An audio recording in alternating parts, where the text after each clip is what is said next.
윤석열 대통령이 계엄을 선포한 이유가 이제 헌법과 법률에 규정된 요건을 충족하느냐 이걸 두고서는 법조계의 의견도 엇갈리고 있고요. 지금 이 부분과 관련해서 과연 윤석열 대통령이 비롯한 여러 관련 정부 강요들 그리고 지금 방금 전에 말씀드린 대로 경찰 수뇌부까지 과연 내란죄에 해당이 되느냐 이 부분부터 시작을 해서 결국 이제 탄핵론까지 연결이 되는 겁니다.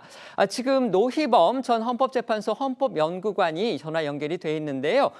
노 변호사님에게 지금 관련한 질문 드리겠습니다. 변호사님 나와 계십니까? 네, 노희범 변호사입니다. 네, 고맙습니다. 오늘 오전에 경찰이요, 이 조국혁신당이 윤석열 대통령을 내란죄로 고발한 사건을 국가수사본부의 안보수사과에 정식 배당해서 지금 수사에 착수를 했습니다.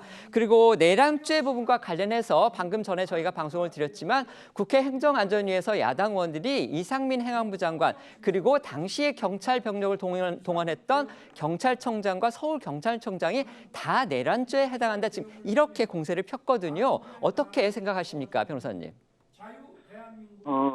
우선 내란죄의 구성 요건에 해당하는지 여부는 좀 더 조사를 하고 관련자들이 어떤 명령을 받고 어떤 목적으로 국회를 봉쇄하고 국회 본회의장으로 침입을 시도했는지 그리고 언론 보도에 따르면 국회의장과 여야 대표를 체포하려는 그런 시도까지 있었다는 보도도 있었어요.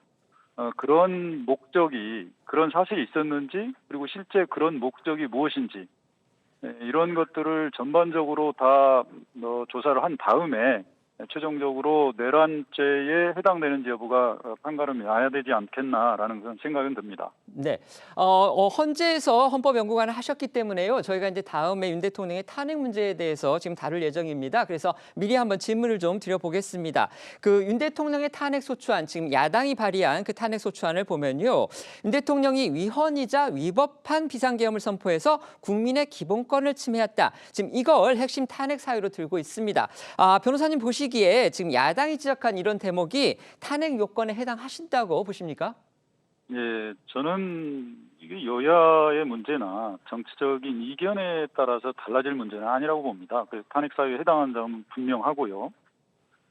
계엄을 발동할 상황이 아닌 것이 분명한데 계엄을 선포하는 것은 중대한 헌법 위반입니다. 대통령의 가장 중요한 책무가 뭐겠습니까? 헌법을 수호하고 유지하는 겁니다. 그리고 국가를 보위하는 것이죠.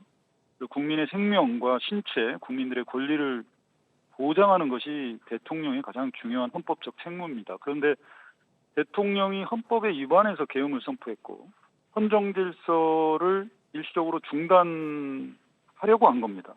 국민의 자유와 권리를 제한한 거고요. 국가와 국민을 위태롭게 하였다는 점에서 헌법 위반의 중대성이 있다고 하겠습니다. 네.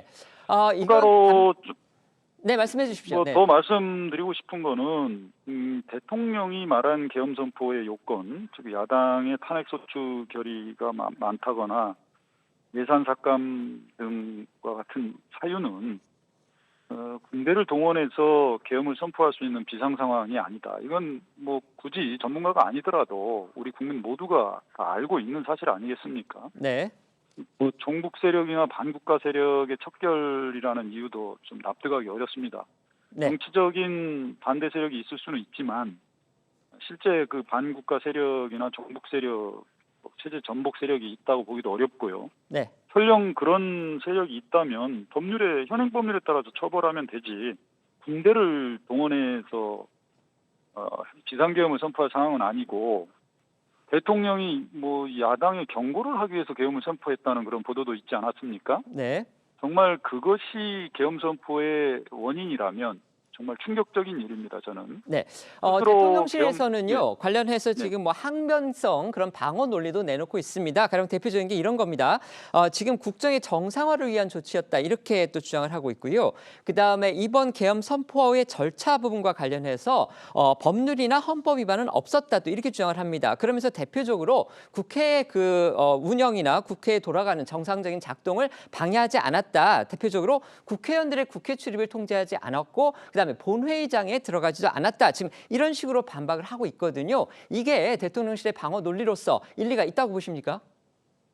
우리 앵커님께서는 그 방어 논리가 상식적으로 납득이 되십니까? 제가 판단은 아닌 너무나 것 같고요. 네네. 대통령실이 너무나 무책임하고 그거를 방어하고 국민들한테 하는 것 자체가 지금 과연 대통령실이나 대통령한테 이 나라와 대통령의 권한을 정말 맡겨도 되는지 정말 의심스럽게 만드는 거거든요. 네. 지금 평온한 네네. 다음 질문 평온한 드리겠습니다. 네네. 한밤중에 계엄 선포에서 네. 전 국민을 충격과 공포, 혼란의 도가니로 몰아넣지 않았습니까? 네네. 그리고 지금 와서 뭐 국회를 방해할 의도가 없었다는 그런 주장이 과연 그 답변으로서 맞는지 알겠습니다. 의심스럽습니다. 예. 네네.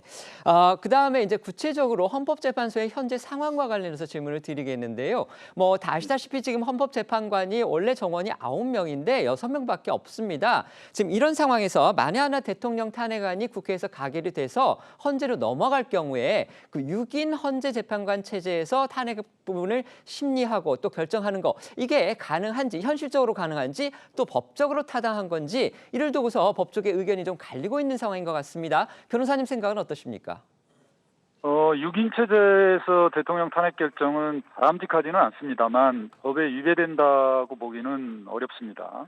헌재가 최근에 그 7인 이상이 심리할 수 있다는 헌재법 조항을 효력 정지한 상태입니다. 네, 그렇습니다. 헌재가 이제 심리를 할 수 있는 상황이고요. 헌재가 심리하는 동안에 재판관이 이제 충원이 돼서 7인 이상이 되도록 하는 것이 가장 이상적이고 바람직하다고 생각합니다. 네.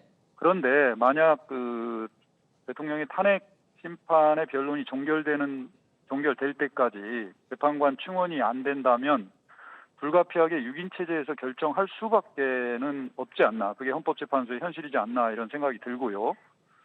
그리고 6인 이상이 전부 찬성을 하면 탄핵의 결정은 가능하기 때문에 의결 정족수에 문제는 없다. 그리고 다른 사건과 달리 대통령 탄핵은 이제 대통령의 권한이 정지된 상태이기 때문에 재판관이 충원될 때까지 무한정 기다릴 수는 없는 게 헌법재판소의 이제 현실이 아닐까 이렇게 네. 생각이 됩니다. 네, 알겠습니다. 오늘 말씀 고맙습니다. 예, 감사합니다.